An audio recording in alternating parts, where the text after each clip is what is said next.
Well, good morning once again. Good morning. This Thursday is November 17th, a day that will live in infamy for die-hard football fans. The year was 1968. Little did people know as they made their way home from church and prepared for an afternoon of professional football that this would be a day that would plunge a large portion of our population, mostly male, into outrage. The New York Jets were playing the Oakland Raiders on the West Coast. It had been a long, drawn-out game. The Jets were ahead by 10 points. Just as the game was moving into its critical moments, only 2 minutes remained, someone at NBC, an insensitive clod at best, according to football fans, a cultural terrorist at worst, made the decision to cut from the ball game to show the children's movie Heidi. During those 2 minutes, Oakland snatched victory from the jaws of defeat. New York blew their 10-point lead. It was a stunning ending to a bitterly fought athletic contest, but the nation's football fanatics could only read about it in the paper the next day. They had been deprived in the most heartless way of seeing the conclusion to the game, all because of a children's movie. The response of the fans to this insensitive action on the part of the network was swift and vocal. Most of it was uttered in unrepeatable terms.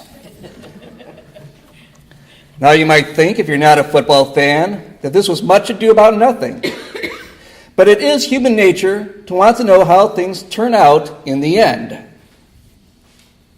For those of you who are mystery fans, think what it would be like to watch the progress of your favorite mystery right up until the moment when the dastardly villain is to be unmasked, and then have the power go out, leaving you literally in the dark. For those of you who are soap opera fans, imagine watching your favorite soap right until the time that Jennifer has to decide between Larry and Mark, and suddenly a breaking news story interrupts. The world has come to an end, or some other trivial concern.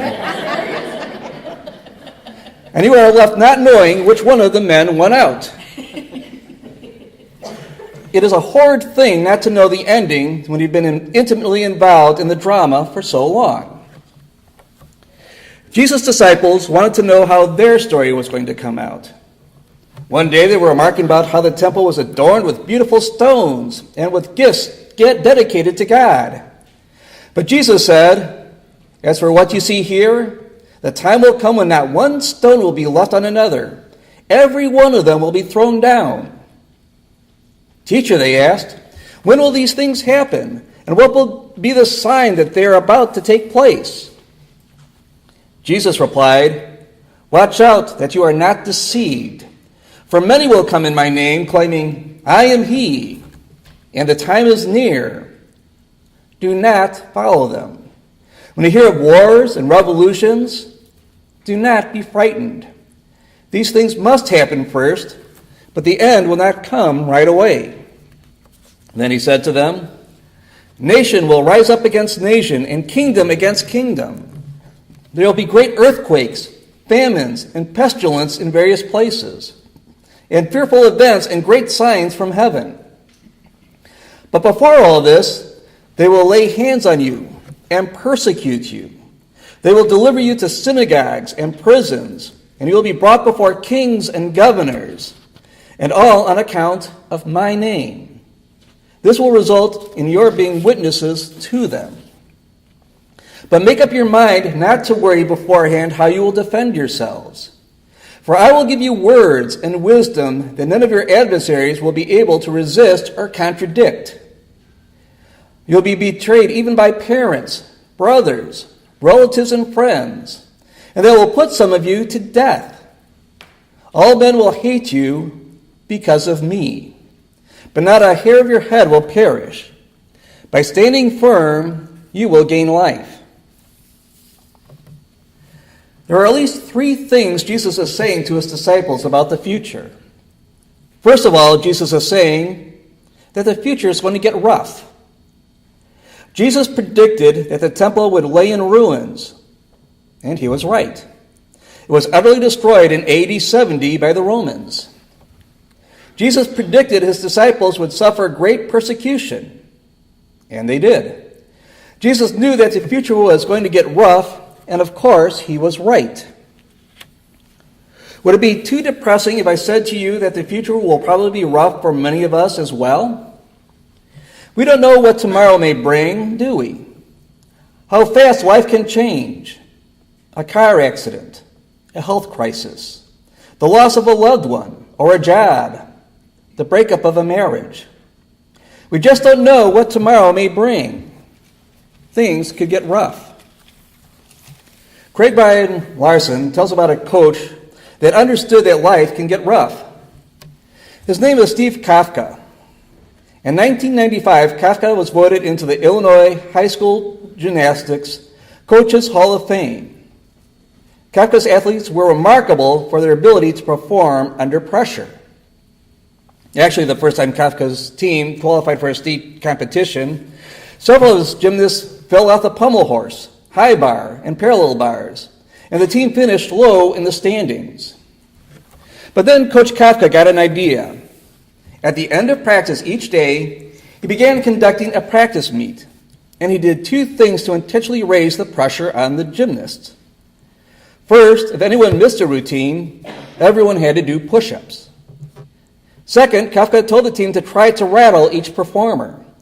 So while one gymnast performed on the side horse, his teammates would yell, threaten bodily harm, tell jokes, and even throw rolled-up socks at him. My gymnast started to feel that competing in real beats was a breeze compared to practice, says Kafka.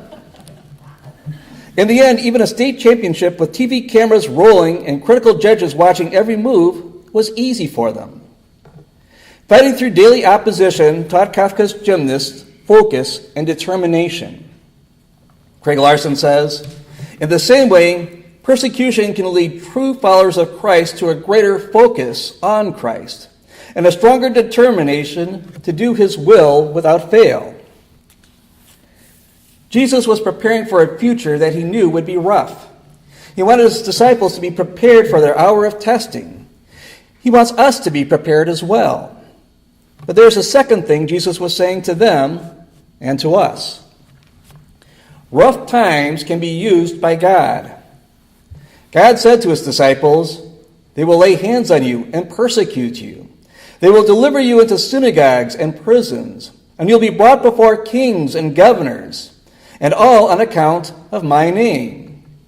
This will result in your being witnesses to them. Jesus doesn't sugarcoat what lies ahead, but he gives meaning to it. He is saying you will be persecuted, but God will use your experiences to bring others to the faith. Whether this made Jesus' followers feel better or not, we don't know. But at least they saw that even through their life would be rough, it was part of a larger context, and that no matter what happened to them, God could use their sufferings in a positive way. God doesn't cause heartaches, we sometimes say, but God can always use heartaches to God's glory and to our best good. Perhaps you know the story of Rene Russo. Rene has been one of the most glamorous women in Hollywood for almost 40 years and has acted in movies with such megastars as Natalie Portman, Anthony Hopkins, Matthew McConaughey, and Al Pacino, among many others. These things are at least external indicators of success. But for many years, Rene Russo did not feel successful inside. She was miserable. After dropping out of school in her teens, Miss Russo was discovered by a talent agent and moved to New York to model. She thought that getting jobs and recognition would make her happy, but it didn't. The money and the glamour were not enough. Her low self-esteem made her feel like no amount of success was enough. She kept thinking that business success or people around her could fill the void she felt in her life and make her happy. But nothing did. So in mid-career, Rene Russo dropped out of the business. She left behind her successful and glamorous lifestyle and began taking classes in theology. For 4 years, Rene Rousseau studied theology, and slowly she began to realize that her lack of self-esteem stemmed from a lack of faith. She had been going through life without any purpose, no reason for doing the things she did. She had been unaware of her gifts and had set no goals for her life. As she learned more about faith, she understood that every life has a purpose and that every person has something special to contribute. Now that she has a new outlook on life, Rene Rousseau is much better able to handle her success. She married Dan Gilroy and became a mother the following year. Rene and Dan celebrated their 24th anniversary this year. All these things may have been out of her reach if she had never taken the time to learn about her faith. Rene Rousseau was fortunate to discover that her feelings of misery and insecurity could be used in a positive way to help her find God. That's true of every experience in life. There is meaning to life. There is purpose. Even more importantly, behind life there is a divine intelligence who can help us turn negatives into positives, tragedies into triumphs, heartaches into hallelujahs. Jesus told his disciples up front that things would get rough. He also told them that God would use their trials as a means of witnessing to their persecutors. But he made them one more promise. He told them that they were on the winning side. All men will hate you because of me, Jesus said to his followers, but not a hair of your head will perish. By standing firm, you will gain life. That's the ultimate promise Christ makes when times get rough. If you stand firm, you will gain life. Regardless of what you and I experience, we are on the winning side. Some years ago, a writer in Leadership magazine told about another athletic contest with a happier ending than the infamous Heidi incident. On a balmy October afternoon in 1982, Camp Randall Stadium in Madison, Wisconsin was packed. More than 60,000 diehard University of Wisconsin fans were watching their football team take on the Michigan State Spartans. It soon became obvious that Michigan State had the better team. What seemed odd, however, as the score became more lopsided, were the bursts of applause and shouts of joy from the Wisconsin fans. How could they cheer when their team was losing? Well, it turns out that 70 miles away, the Milwaukee Brewers were beating the St. Louis Cardinals in Game 3 of the 1982 World Series. Many of the fans in the stands were listening to portable radios and responding to something other than their immediate circumstances. The Apostle Paul encourages us, said this writer, to fix our eyes not what is unseen, but what is on that which is unseen. When we do, we can rejoice even in hardships because we see Christ's larger victory. And that's Christ's message to us today. Times will be rough, but good can come out of these rough times because God will be with us.